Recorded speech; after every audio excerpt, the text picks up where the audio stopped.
Hey guys, Kenny with Ugly Tent. This video is about what to expect from Dave Canterbury's Basic Survival course. So I wanted to give you some of the snippets from the video on what goes on. I'm not going to give, out of respect for Dave, I'm not going to give all the course material away or the secrets. So a good place to start is by saying it was very challenging on an individual level. So with all that being said, I'm going to show you some video here and then I'm going to voice over and kind of narrate it, let you know what's going on. So in the first part of the course, Dave goes over first aid, basic first aid, and the expectations of the course itself. And for us, Dave was the main teacher. He was very involved, he was very hands-on, and he wanted to give you the full experience. This course is not cheap. It is, for me, it was a little pricey, but after it was all said and done, it was worth the money, and it's because of what I put into it also. And I thought they did a great job. They were very motivating. The instructors were motivating, very encouraging, and very very knowledgeable about what they were doing. So let's go back to the video. So after the classroom, the first day, you're going to have some classroom stuff going on there, but after that you're going to do a lot of hiking. Be prepared to hike. On the website it says, you know, you need to start training for this, doing a lot of walks and you know, getting used to your pack and all that. They're not joking. There's a lot of walking. The first day whooped our butts. There was a lot of people that almost said that I've had enough the first day and left. We did have one older gentleman who left because of the hiking. You know, he said, I can't do it, it's just too much. And wherever you go, you're carrying your pack. You're carrying your 10 C's. Wherever you're at, your pack's going to be with you. You know, you pick it up, put it down, pick it up, put it down, set it here, carry it here. You know, you're always, and that's just part of the building the stress level. You know, having to keep up with your gear, having to maintain your resources. So here you see us doing a lot more hiking, and you'll see me and the others carrying the 6 mil trash bags full of what they call smalls. And the smalls are kindling that you've gathered for your first fires. So not only are you carrying your pack, but you're also carrying this big old garbage bag full of sticks. It wears on you after a while. And then we're back to fire lighting. There's a lot of teaching on different ways to make fires, you know, with feather sticks, with char cloth, with punk wood. There's just so many things that they cover in this class. And once again, you know, Dave's right out there in the middle of it, showing you how to do it. Do is I try to collect those pieces in something so that I got them. You're going to want some surface area on this, so you want to split them up a little bit. But remember that the smaller you make this, the smaller your ember is going to be at the same time. So you got to kind of leave it together. And this is where I put my heavy cover canteen to the test. A lot of these drills, a lot of these trials are timed. You know, you've got so many minutes to build a fire, or so many minutes to boil water, which again, it's creating a stressful situation, because in a survival situation, you may not have a lot of time to do these things. You need to be proficient. And as you can see, there's a lot of garbage bags full of sticks and a lot of fires being built. And after this, time to gather more sticks. Time to go out and do it again. But again, the repetitiveness is so that you'll learn this, so that you'll become more proficient at building fires. I know it's as silly as it sounds, I've been doing this for a long time, longer than I care to mention. And the thing that, one of the first things that was impressed on me was gathering kindling. You know, gathering tinder and kindling. I thought I was good at that, but by the end of the course, I realized how much better I had gotten at it. I can go out, look around, and find the good dry kindling and tinder and kindling right off the bat. You know, I can say, oh, there's some right there, and I can have that trash bag filled in 10 minutes. What used to take me, I hate to say it, but take me an hour. Before, the first time I did it, it took me forever because I thought I knew what I was doing, but I guess I really didn't. But now I know where the dry kindling is. I was excited to find the yurt from the Journals of the Yurt. That is the infamous yurt from Journals of the Yurt, one of my favorites. Finally, the end of the first day, and this is sunset in Jackson, Ohio. The first 2 days you camp at the school there. You know, it's primitive camping. It's not a campsite. So you stay close to the shelter house, which is the classroom, so to speak. You camp there right on his property. Find a good spot and build your camp. I took my Eureka tent. My buddies took hammocks. A little breakfast in the morning. We've got breakfast hash, Mountain House breakfast hash. A little cup of coffee. Instant, but it's not bad. A taster's choice. Get ready for the day.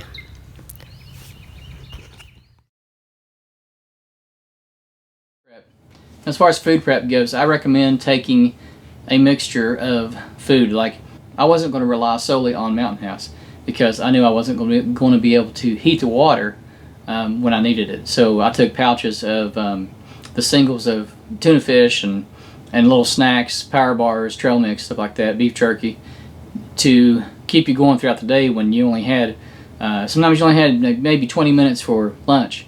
And there's a lot to do in that 20 minutes. Whether you had to use the restroom, go back to your camp for something you may have forgotten or you may think you need, and to eat just to get recharged. So you don't have a lot of time, and they maximize their time. You're talking about 12 to 14 hour days, sometimes longer. You know, you start at 7:30 and you don't stop until the end of the day into the evening. So you definitely get your money's worth as far as the length of the course.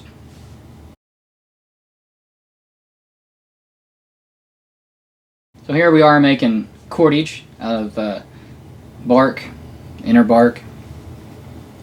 This was very interesting. But again, you know, this is stuff that Dave shows on his videos. I'm not giving away any secret squirrel stuff. Right here is the inner bark. When you break this stuff up and you peel that outer bark off of it, you're left with the inner bark. And this is the stuff you're going to want right here to make your cordage with, is this stuff right here. Started twisting is all you're really doing here. You can roll this stuff on your leg, but it works better on bare legs than it'll ever work on jeans. Once you get to that point, what you can do is just take those two bundles and you're going to twist whatever direction you were twisting. Like I'm twisting these away from me, so I'm going away with both of these, okay?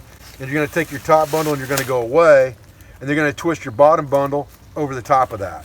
And then this becomes the top one. You're going to twist it away and twist the other one on top of it. And away and on top, and away and on top, and away and on top. And here are my buddies working on, he's using his knife, like a draw knife, to gather some of that bark to make the cordage. He's doing a good job.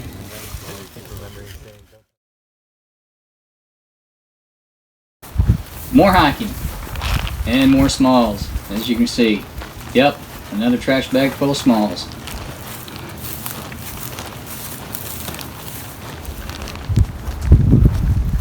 So here Dave instructs us on how to build a survival shelter with the trash bags and your tarp. You know, this is all part of the 10 C's. And again, you know, Dave's right there, hands on.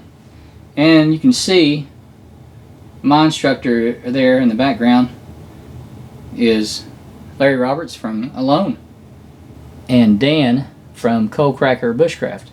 And I can't say enough good things about Larry Roberts. What a genuinely nice guy, what a very helpful guy, but he was also very stern, and he let me know, hey, this is serious stuff. I've had to do this for real when he was on Alone, you know, on Vancouver Island.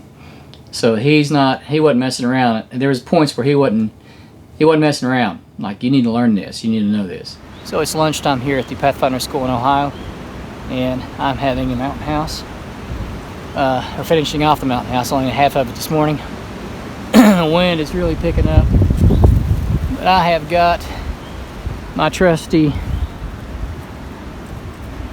Eureka tent, and everything is Going really well.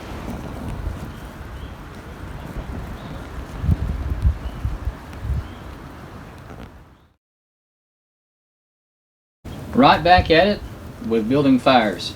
And you see Dave working an ember in a bird's nest here. You contrary. And back on the march. Here we go again.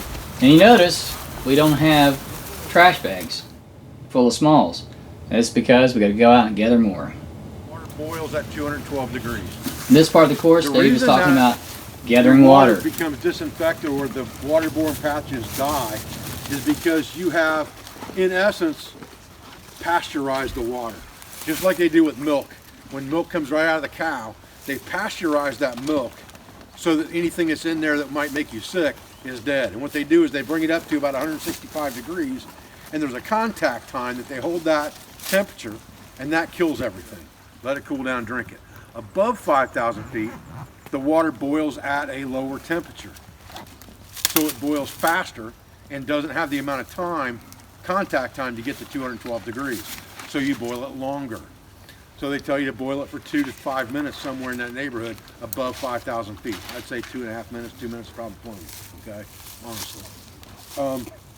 So those are things to think about and remember. So most of the place you're gonna be in the US, unless you're out in the Rockies or something, as soon as that stuff's boiled, it's ready to rock and roll. And after he talked about gathering water, then our exercise was to bring the water back and build and boil that water within a certain time limit. So they keep track of the deliverables. You got to pass everything.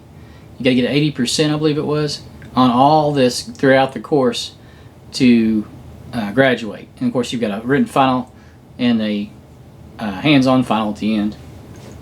And we've reached the end of another day, another sunset in Jackson, Ohio. How'd you sleep, Mike? Well, there's ice on my tarp, if that tells you anything. It got below freezing last night. Just barely.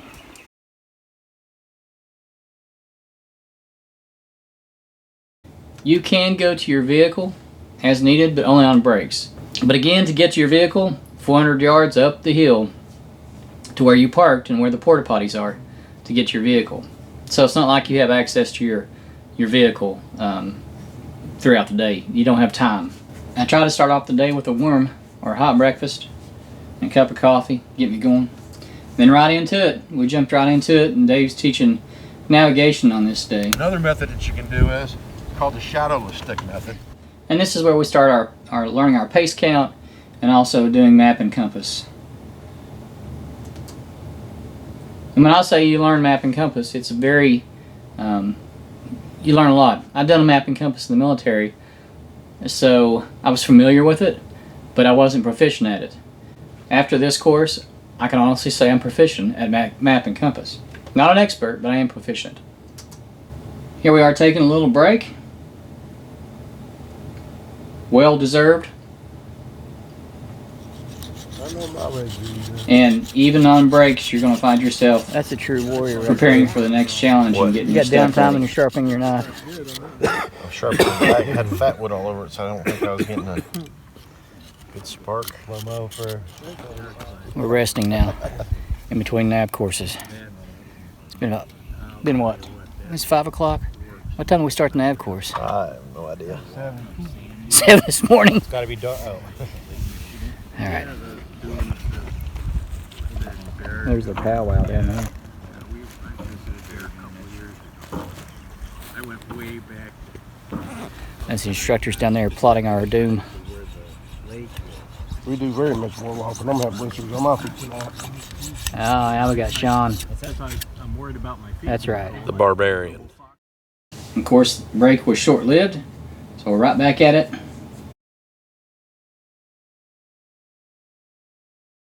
That line on there, figure out where that shadow's touching the board when the sun is at its zenith. So somewhere between 10 and 2 is always going to be the best. But I just basically drew that line across there. I put a tick on there this afternoon and just drew that line straight across, and it was 10 degrees off magnetic just right then. So it wasn't too bad. And you don't need any compass or anything else. So you're really doing a lot of stuff on that last day. He's got you doing just about everything you've learned on the final. He's combining it all. And again, the only thing you're carrying is the 10 C's. You know, this is the point where he's like, all right, get rid of everything else. Get rid of your food, your water. All you got your 10 C's.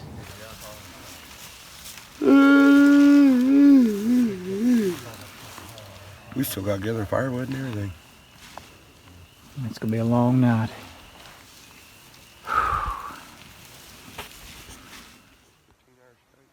And I am exhausted. 15 hours straight, is that what you said? Yep, and I'm exhausted. And we still got more exercises to do. There's the moon. All right. Yeah, it's pretty. Then once you finish the objective, as a 2-person team, then you have individual trials. Then you have to do the individual finals. After that, you spend the night in the woods with just you and your wool blanket. That night, we didn't have fires. He said no fires. So we spent all weekend building fires, learning how to build different fires with 10 different items, and we weren't allowed to have fires. In my opinion, Dave's thought process was, let's continue this survival situation. Let's put them where they couldn't, let's say they couldn't build a fire. So now you're sleeping on the ground with your wool blanket, and it was cold. You know, it was in the 30s. The wool blanket did really well. For those who are asking about how the wool blanket did, the wool blanket on the cheap in the video I did, and I'll put the link up top, the wool blanket did great. It served its purpose. It is a little heavier than what I'm used to carrying, a little bit bulkier, but I can see the advantages of the wool blanket and the many purposes it can serve. Very handy, useful, versatile item to keep as a part of your survival kit. On the website. I mean, I would encourage you to do that. And just let people know what it is. It's uphill both ways.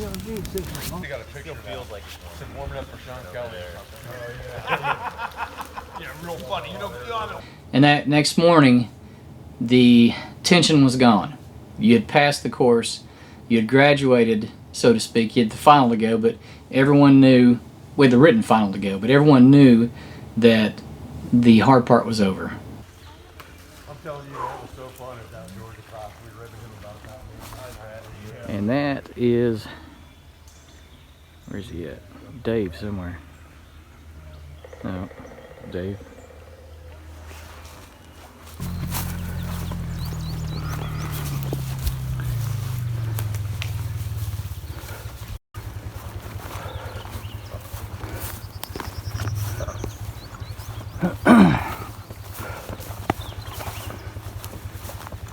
Walking out of camp, heading back to the training center. Beautiful morning.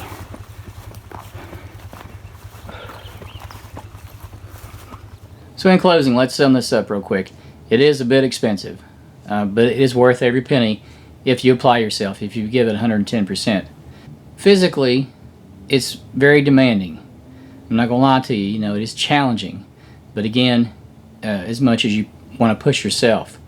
Can you set out of an activity? Sure you can. You won't pass that part of it, but you know, you'll still finish the course, you just won't get the certificate and the patch. If you don't have some of the items, they'll work with you on that, which I thought was great, because some of those items are expensive.